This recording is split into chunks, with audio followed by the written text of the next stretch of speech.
short time ago, an American airplane dropped one bomb on Hiroshima and destroyed its usefulness to the enemy. Yesterday morning At 2:41 a.m., General Jodl and of Grand Admiral Dönitz, designated head of the German state, signed the act of unconditional surrender of all German land.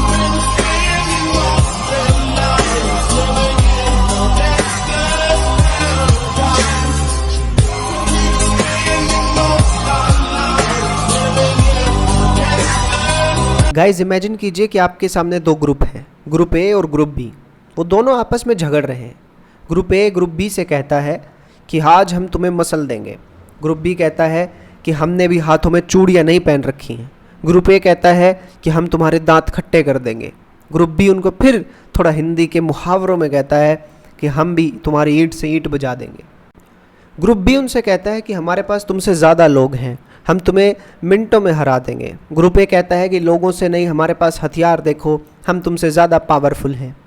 जब इस तरह का दोनों के बीच में एक गर्मा गर्मी का माहौल है, दोनों लड़ नहीं रहे हैं लेकिन लड़ने की कगार पे आ गए हैं। लड़ाई किसी भी समय शुरू हो सकती है और यही सब होता है हमारे इस चैप्टर कोल्ड वॉर में। ये ग्रुप ए कोई और नहीं बल्कि वेस्टर्न अलायंस यानी कि नाटो है। 12 देशों का एक समूह जो 1949 में इसलिए बनाया गया कि ये सभी देश यूनाइट हो सके। इनका मोटो था one for all for one, यानी किसी एक देश पर हमला सब पर हमला माना जाएगा और सभी लोग मिलकर के उसकी सहायता करने के लिए आएंगे। नाटो का मतलब होता है North Atlantic Treaty Organization. NATO के बारे में हम आने वाली वीडियोस में खूब डिटेल से पढ़ेंगे। दूसरा जो हमारा ग्रुप है, ग्रुप बी, वो है वॉर्सो पैक्ट। वॉर्सो एक जगह है पोलैंड में। वहाँ पर कुछ ईस्ट यूरोपियन कंट्रीज़ ने मिल करके एक एग्रीमेंट साइन किया जिसकी टर्म्स लगभग नाटो के बराबर थी। 1955 में वॉर्सो पैक्ट इस्टेब्लिश होता है। वॉर्सो पैक्ट का मेन काम था नाटो फोर्सेस को यूरोप के अंदर रोक करके रखना। अब इन दोनों को वेस्टर्न और ईस्टर्न अलायंस क्यों कहा गया उसको हम देखते हैं। आप देखें तो most of the countries of western Europe they sided with United states of America और उन्होंने नाटो को ज्वाइन किया। नाटो को ज्वाइन करने के कारण उसको वेस्टर्न अलायंस बोला गया और ईस्ट यूरोप की मेजॉरिटी कंट्रीज ने वॉर्सो पैक्ट को ज्वाइन किया, इसलिए उन्हें ईस्टर्न अलायंस कहा गया। नाटो यानी कि वेस्टर्न अलायंस को लीड कर रहा था यूनाइटेड स्टेट्स ऑफ अमेरिका और वॉर्सो पैक्ट यानी ईस्टर्न अलायंस को लीड कर रहा था यूएसएसआर। अब आप देखें कि ग्रुप ए और ग्रुप बी जो हम शुरू में डिस्कस कर रहे थे, इसका सीधा सा मायना था कि ग्रुप ए का leader United states of America है, ग्रुप ए नाटो है जिसको वेस्टर्न अलायंस बोला गया और ग्रुप बी वॉर्सो पैक्ट है जिसको हमने ईस्टर्न अलायंस बोला और जिसका लीडरशिप यूएसएसआर के हाथ में था। अब ये बात क्लियर हो गई है कि इन दोनों के बीच एक ऐसा माहौल जिसमें ये दोनों एक दूसरे के खिलाफ लड़ाई एक्चुअल में नहीं कर रहे हैं लेकिन लड़ाई जैसा माहौल बन गया है। एक दूसरे के ऊपर प्रोपेगेंडा, एक दूसरे के ऊपर वर्बल अटैक्स यहाँ पर हो रहे हैं। डायरेक्ट अटैक नहीं है कि ये दोनों लड़ाई करने लग जाएं। यही डिफरेंस होगा कोल्ड वॉर और हॉट वॉर में। अब यूनाइटेड स्टेट्स को तो हम सब जानते हैं लेकिन इस यूएसएसआर के बारे में जान लेना थोड़ा ज़रूरी है। 1917 से पहले रूस में राजशाही होती थी। 1917 में वहाँ क्रांति होती है, व्लादिमीर लेनिन आकर के उसको लीड करते हैं। इसको बोल्शेविक रेवोल्यूशन, रशियन रेवोल्यूशन या कम्युनिस्ट रेवोल्यूशन बोला गया और इसमें रूस की राजशाही को हटाकर यानी कि मोनार्की को हटाकर वहाँ पर इस्टेब्लिश किया गया कम्युनिज़्म को। और यहाँ धीरे धीरे कम्युनिज़्म इस तरह से फैला कि 1922 में एक ट्रीटी होती है जिसके तहत union of Soviet socialist republics establish किया गया। 15 ऐसे देश जो सोशलिज्म को फॉलो करते थे उन्होंने अपना एक यूनियन बनाया। इन सभी देशों को कलेक्टिवली बोला गया यूएसएसआर। जैसा कि हमने देखा कि कोल्ड वॉर कोई लड़ाई ना होकर के लड़ाई जैसा माहौल होता है। उसमें हथियारों से एक दूसरे के ऊपर हमला नहीं किया जाता, वहाँ प्रोपेगेंडा किया जाता है, वहाँ लोगों के बीच में कॉन्फ्लिक्ट होते हैं। देखिए किसी बात को लेकर के टेंशन होती है दोनों के बीच में, धीरे धीरे वो टेंशन्स बढ़ते बढ़ते कॉन्फ्लिक्ट में कन्वर्ट होती हैं और उसके बाद कन्फ्रंट यानी कि एक दूसरे के आमने सामने आ जाते हैं। लेकिन वॉर नहीं है, किसी बात को लेकर के ग्रुप ए और ग्रुप बी का एग्जाम्पल समझें। मान लीजिए वो किसी गांव में रहते हैं, किसी शहर में रहते हैं, उनके बीच में टेंशन है, रीज़न है उसका कि वेस्ट डिस्पोजल। ग्रुप ए का कहना है कि ग्रुप बी अपना वेस्ट सही तरीके से डिस्पोज नहीं करते। ग्रुप बी कहता है कि हमारे मन में जो आएगा हम वो करेंगे, तुम हमें सलाह देने वाले कौन हो। इसी टेंशन के चलते धीरे धीरे दोनों में कॉन्फ्लिक्ट होगा, मन में दरारें पड़ेंगी और एक समय ऐसा होगा जब ग्रुप ए ग्रुप बी के सामने खड़ा हो जाएगा, उसको डायरेक्टली कन्फ्रंट करेगा। इसी तरह से हालात हुए यूएस और यूएसएसआर के बीच में और इनके अलाइंसेस में। अब कोल्ड वॉर हुआ है तो उसके कुछ ना कुछ कारण होंगे। देखिए, कारण आपकी बुक में मेंशन नहीं है, हल्का सा हिंट दिया गया एक लाइन के अंदर, 2-3 बातें लिखी गई, लेकिन इसके कारण काफ़ी सारे हैं।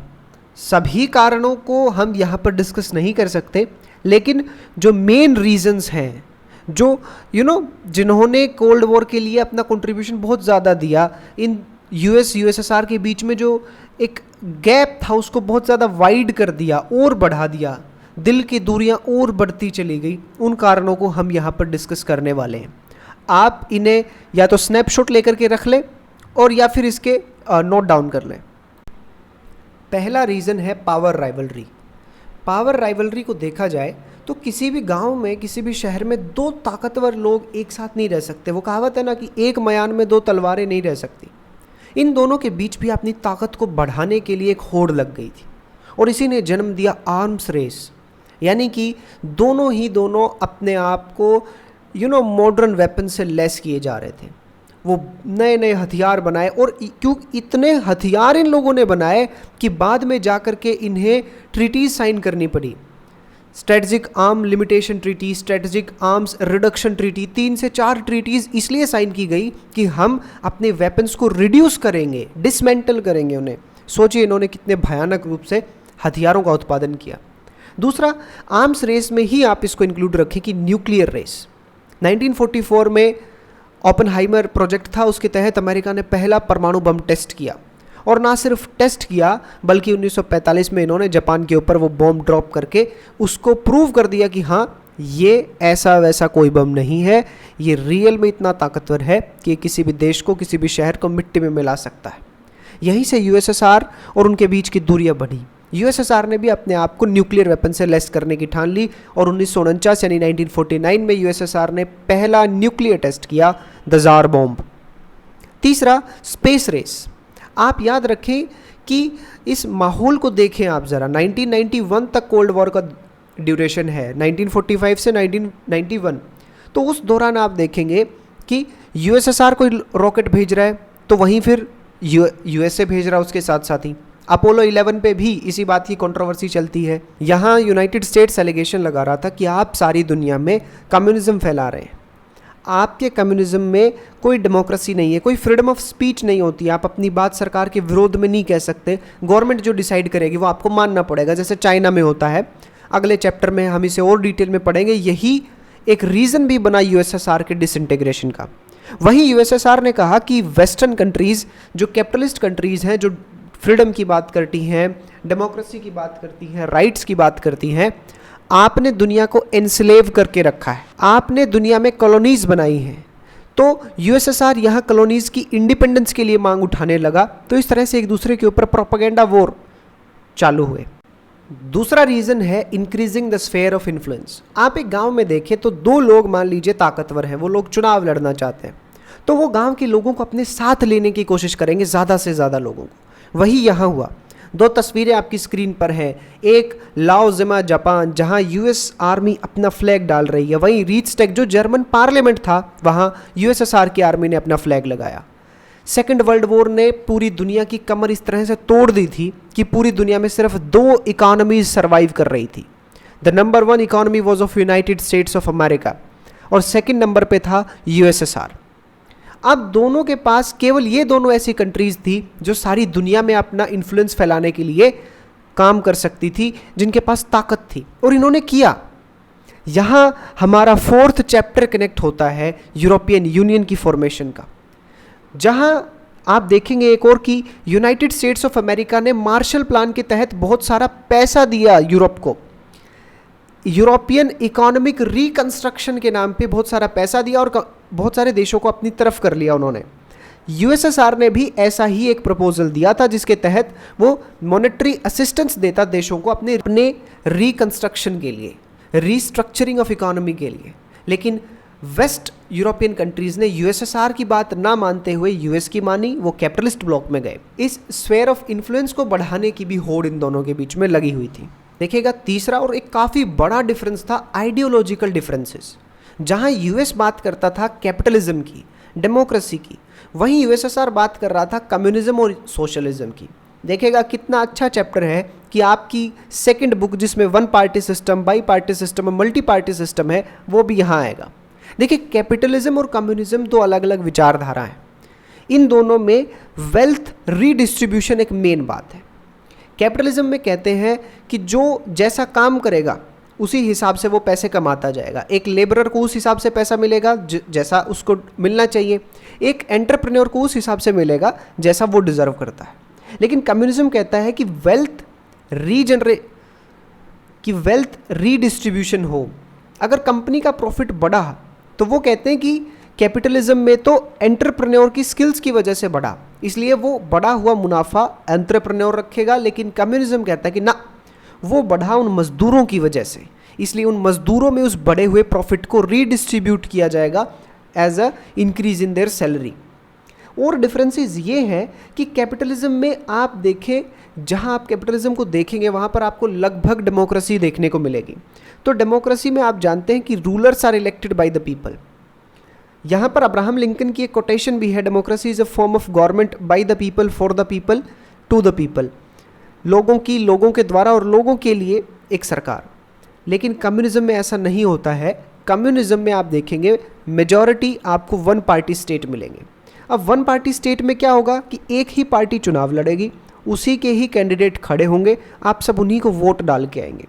तो यहाँ पर देखेंगे तो कम्युनिज्म में आपको कोई डेमोक्रेसी, कोई फ्रीडम, कोई राइट्स वाली बात नहीं मिलेगी। और यही एक रीज़न भी बना यूएसएसआर के डिसइंटीग्रेशन का कि लोग परेशान हो गए थे, अपनी सरकार की गलत नीतियों का विरोध तक नहीं कर पा रहे थे। साथ ही साथ इकोनॉमी के 3 क्वेश्चंस होते हैं, what to produce, how to produce and for whom to produce. Capitalism और कम्युनिज्म का डिफरेंस यहाँ समझेंगे। कैपिटलिज्म कहता है कि व्हाट टू प्रोड्यूस, ये हम वो चीज़ें पैदा करेंगे जो हमें प्रॉफिट कमा के दें। लेकिन वही कम्युनिज्म कहता है, सोशलिज्म कहता है कि वो चीज़ें प्रोड्यूस करेंगे जो सोसाइटी के लिए अच्छी हो। फॉर एग्जाम्पल लिकर, शराब से प्रॉफिट मिलेगा लेकिन सामाजिक जो है उससे उत्थान नहीं होगा, सोशल वेलफेयर नहीं होगा। सेकंड, हाउ टू प्रोड्यूस, 2 तरीके हैं, एक लेबर इंटेंसिव की ज़्यादा जनता को लगा करके, लोगों को लगा करके, दूसरा कैपिटल यानी कि मशीनों का ज़्यादा प्रयोग करके। कैपिटलिज्म कहता है कि हम तो वो सिस्टम अपनाएंगे जिसमें कॉस्ट ऑफ प्रोडक्शन कम हो, कम पैसा लगे भाई हमारा, हमें ज़्यादा मुनाफा हो। सोशलिज्म कहता है कि हालातों के अनुसार, मान लो देश में एम्प्लॉयमेंट स्टेटस बहुत लो है, बहुत सारा अनएम्प्लॉयमेंट फैला हुआ है, तो आप लेबर इंटेंसिव टेक्निक फॉलो करेंगे। तीसरा, फॉर हुम टू प्रोड्यूस, किसके लिए, कैपिटलिज्म। अगर आप मान लीजिए आप एक व्यापारी हैं, आप कुछ बनाते हैं, तो आप किसके लिए बनाएंगे, आप बनाएंगे उसके लिए जो आपको पैसा दे, आपको प्रॉफिट मिले, यानी कि रिच अपर मिडिल क्लास के लिए, मिडिल क्लास के लिए। लेकिन सोशलिज्म कहता है कि हम सोशल वेलफेयर के लिए करेंगे, गरीबों के लिए करेंगे। इस तरह की बातें इन दोनों में डिफरेंसेस के रूप में आती हैं। तीसरा रीज़न आता है कि सेकेंड वर्ल्ड वॉर के दौरान यूएस और यूएसएसआर के बीच में डिफरेंसेस हुए। कुछ इश्यूज ऐसे थे जिनको लेकर के एक दूसरे पे इन्हें विश्वास नहीं था। देखिए, यूएस, फ्रांस और ब्रिटेन, ये तीनों एक स्टैंड पे दिखाई देते थे, जबकि सोवियत यूनियन को अलग थलग सा देखने को मिलता था। ये तीनों खास करके कहाँ दिक्कत आई कि जब नाज़ी जर्मनी यानी कि हिटलर की जो जर्मनी थी, वो जर्मनी जब यूएसएसआर को हरा रही थी बुरी तरह से, तब यूएसएसआर ने कहा कि आप इसके खिलाफ एक और फ्रंट खोल दीजिए, ब्रिटेन और फ्रांस, ताकि जर्मन फोर्सेस डाइवर्ट हों और हम उनको खदेड़ दें। यहाँ स्टालिन, जो कि उस समय रशिया के सुप्रीम लीडर थे, उनकी मंशा ये थी कि जैसे ही दूसरा फ्रंट खुलेगा, हम जर्मनी के अंदर घुसेंगे और जर्मनी को अपने अख्तियार यानी कि अपने अधिकार में ले लेंगे और बाद में कम्युनिज्म वहाँ ला देंगे। ब्रिटेन, फ्रांस और यूएस को इस बात का पता था, तो ब्रिटेन और फ्रांस ने कहा कि नहीं, हम जर्मनी पे हमला नहीं करेंगे, बल्कि हम ईस्ट यूरोप में आर्मी लेकर के जाएंगे, यूएस की एयरफोर्स का प्रयोग हम वहाँ पे करेंगे और वहाँ के लोगों को पहले आज़ाद करवाएंगे। यहाँ यूएसएसआर समझ गया था कि वेस्टर्न कंट्रीज ये जानती हैं कि ईस्ट यूरोप के अंदर यूएसएसआर अपनी आर्मी की प्रेजेंस से क्या कर रहा है। वो वहाँ की सरकारों को गिरा करके वहाँ वामपंथी यानी कि कम्युनिस्ट सरकारों को बैठा रहा है। तो यहाँ इन दोनों के डिफरेंसेस बढ़े। फिर एक न्यूक्लियर बॉम्ब वाली बात आएगी, उसको सेपरेट रीजन की तरह हम ट्रीट करेंगे। अगला रीजन आता है the secret of nuclear bomb. अगला रीजन आता है the secret of nuclear bomb. जब एटॉमिक बॉम्ब जापान के ऊपर गिराया गया तब ये बात यूएसएसआर को नहीं बताएगी, जबकि ये बात यूके को पता थी। तो यहाँ पर भी एक बात समझ में आई कि आखिर यूएसएसआर को क्यों नहीं बताया गया। इन दोनों के बीच में एक आपका दोस्त है, वो किसी और दोस्त को कोई बात बता दे, आपको ना बताए तो आपको बुरा लगेगा।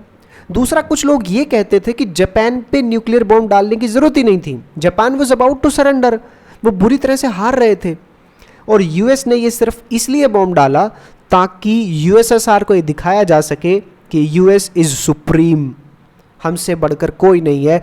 और साउथ ईस्ट एशिया में यूएसएसआर जो अपनी आर्मीज़ की तरफ आर्मी की हेल्प से बढ़ रहा था, अपना इन्फ्लुएंस बढ़ा रहा था, इसको रोका जा सके। यूएस ने इस पे आर्ग्यूमेंट दे दिया कि हमने तो बॉम्ब इसलिए डाला था ताकि अलाइड लाइव्स बचाई जा सके। एक और रीज़न आता है ट्रूमन्स डॉक्ट्राइन। 1947 में US president Harry Truman US Congress में एक स्पीच देते हैं।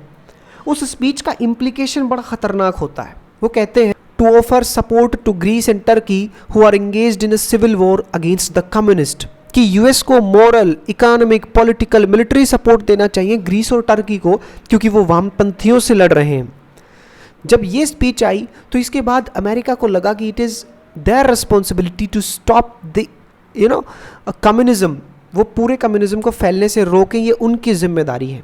और फिर आप जानते हैं कि अमेरिका में एक एंटी कम्युनिस्ट बिल है जिसमें आपको $10,000 तक का फाइन लग सकता है। उस बिल के बारे में भी हम किसी दिन डिस्कस करेंगे। ये रीजंस थे कोल्ड वॉर क्या थी, और आने वाले हम वीडियोस में पढ़ेंगे कि कोल्ड वॉर के दौरान क्या क्या हुआ। अगर आपको वीडियो अच्छी लगे तो प्लीज़ चैनल को लाइक करें, शेयर करें, सब्सक्राइब करें। आप लोगों का सपोर्ट बहुत मायने रखता है। धन्यवाद।